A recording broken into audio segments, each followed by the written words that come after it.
જંગલનો રાજા કોણ છે? મારી ચેનલ માંગ નવા છો તો મારી ચેનલને લાઈક કરો, શેર કરો, સબસ્ક્રાઇબ કરો. ધન્યવાદ. ઘણા સમય પહેલાની વાત છે કે એક જંગલ હતું અને તે જંગલમાં બધા પ્રાણીઓ સાથે રહેતા હતા. એ જ જંગલમાં એક બળવાન સિંહ રહેતો હતો જે જંગલનો રાજા હતો. જંગલમાં એક શિયાળ પણ રહેતું હતું જે ખૂબ જ હોશિયાર અને બુદ્ધિશાળી હતું. શિયાળને હંમેશા જંગલનો રાજા બનવાની ઈચ્છા હતી. તે કોઈક રીતે સિંહને બદલે જંગલનો રાજા બનવા માંગતી હતી. તેણીએ ઘણી વખત પ્રયાસ કર્યો પરંતુ દરેક વખતે નિષ્ફળ ગયો. એકવાર એક ચતુર શિયાળને વિચાર આવ્યો કે જંગલમાં પણ ચૂંટણી કેમ ન કરાવવી. આ બહાને મને રાજા બનવાની તક મળી શકે છે. શિયાળ પહેલા હાથી પાસે ગયો અને કહ્યું, મહારાજ હાથી, તમે આ જંગલના સૌથી શક્તિશાળી પ્રાણી છો, પણ તમારા બદલે સિંહને જંગલનો રાજા કેમ બનાવવામાં આવ્યો છે? તમારે આ જંગલનો રાજા બનવું જોઈએ. શિયાળની વાતથી હાથી પ્રભાવિત થયો. હાથીએ કહ્યું, બધું તો ઠીક, પણ હું જંગલનો રાજા કેવી રીતે બનીશ? જંગલનો રાજા સિંહ છે. શિયાળે તરત જ જવાબ આપ્યો, હાથી રાજા, આ વખતે ચૂંટણી જંગલમાં થવી જોઈએ. જેને સૌથી વધુ મત મળશે તે જંગલનો રાજા બનશે. શિયાળની વાતથી હાથી પ્રભાવિત થયો અને જંગલમાં ચૂંટણી કરાવવા સંમત થયો. હાથી પછી શિયાળ જીરાફ પાસે ગયું અને કહ્યું, જીરાફ ભાઈ, તું તો આ જંગલમાં સૌથી ઊંચો પ્રાણી છે, તો પછી સિંહ કેમ જંગલનો રાજા છે? શિયાળની વાતથી જીરાફ પણ આકર્ષાયો અને જીરાફના દિલમાં જંગલનો રાજા બનવાની ઈચ્છા જાગી. આ પછી, શિયાળ ચિત્તા પાસે ગયો અને કહ્યું, ચિત્તાભાઈ, તમે આ જંગલમાં સૌથી ઝડપી પ્રાણી છો, તો પછી સિંહ કેમ જંગલનો રાજા છે? તમારે આ જંગલનો રાજા બનવું જોઈએ. હવે જંગલનો રાજા બનવાની ઈચ્છા પણ ચિત્તાના દિલમાં પ્રબળ બની. જંગલનો રાજા કોણ છે? જંગલમાં ચૂંટણી. જંગલનો રાજા કોણ છે? ચિત્તાને મળ્યા પછી શિયાળ જંગલી ભેંસ પાસે ગયો અને કહ્યું, તમે લોકો એટલા મજબૂત છો કે તમે બિલાડીની જેમ સિંહને ફેંકી શકો છો, પરંતુ સિંહ આ જંગલનો રાજા કેમ છે? તમે લોકો ટોળામાં રહો છો અને તમારા જંગલમાં કોઈ પ્રાણી સિંહ સાથે સ્પર્ધા કરી શકે નહીં.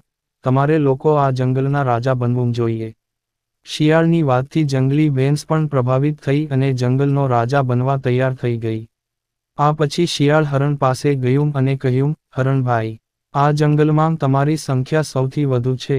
જો જંગલમાં ચૂંટણી થાય છે, તો હરણમાંથી કોઈ ચોક્કસપણે જંગલનો રાજા બનશે. હરણના માતાએ કહ્યું, ના બહેન, આપણામાંથી કોઈને રાજા બનવામાં રસ નથી. અમે ચૂંટણી લડીશું નહીં અને જો સિંહને તેની જાણ થશે તો તે અમને છોડશે નહીં. શિયાળ, તારે ચૂંટણી લડવી હોય તો લડી શકો. એવું લાગતું હતું કે શિયાળે નક્કી કર્યું છે કે તે આ જ ઈચ્છે છે. શિયાળે કહ્યું, જો તમે લોકો મને વોટ આપો તો હું પણ ચૂંટણી લડી શકું. હરણ શિયાળને મત આપવા સંમત થયું. હવે શિયાળ ખૂબ ખુશ થયું અને શિયાળ વાંદરાઓ પાસે જાય છે અને કહે છે, દોસ્તો વાંદરાઓ, આ જંગલમાં તમે બહુ મોટી સંખ્યામાં છો.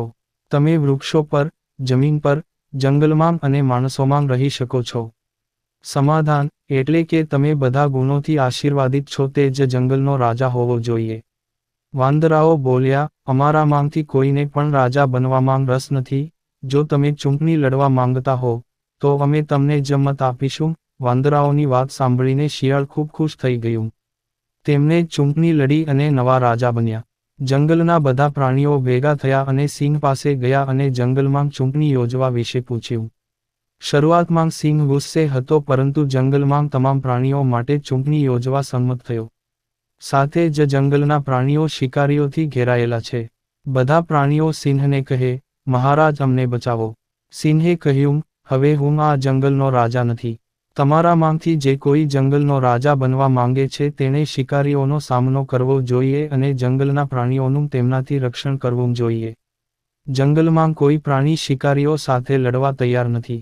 ત્યારે સિંહ કહે, જીરાફ, હાથી, ગેંડા, ચિત્તા અને શિયાળ, જો તમારે જંગલના રાજા બનવું હોય તો તમારે તેમનો સામનો કરવો પડશે. આ સાંભળીને તમામ પ્રાણીઓ કહે છે કે તેમની પાસે આ શિકારીઓનો સામનો કરવા માટે પૂરતી શક્તિ અને હિંમત નથી. આ કામ ફક્ત સિંહો જ કરી શકે છે. રાજા બનવું એટલું સરળ નથી જેટલું તેઓ વિચારતા હતા, અને રાજાની જવાબદારીઓ સંભાળવી એ દરેકની શક્તિમાં નથી. જંગલના તમામ પ્રાણીઓના આગ્રહથી સિંહે જઈને શિકારીઓ સાથે યુદ્ધ કર્યું. સિંહના હુમલાથી ડરીને તમામ શિકારીઓ ભાગી ગયા હતા. હવે જંગલના તમામ પ્રાણીઓ સમજી ગયા કે સિંહને જંગલનો રાજા કેમ કહેવામાં આવે છે. જંગલના તમામ પ્રાણીઓને પોતાની ભૂલનો અહેસાસ થયો અને સિંહની વિનંતીથી જંગલમાં ચૂંટણી યોજાઈ, પરંતુ જંગલમાં તમામ મત માત્ર સિંહને જ મળ્યા. આમ સિંહ જંગલનો નિર્વિવાદ રાજા બન્યો. બોધ: જંગલનો રાજા કોણ છે? વાર્તા આપણને શીખવે છે કે અયોગ્ય વ્યક્તિ ગમે તેટલો પ્રયત્ન કરે, તે લાયક વ્યક્તિ સાથે મેળ ખાતો નથી. પૂરી વાર્તા સાંભળવા માટે ધન્યવાદ.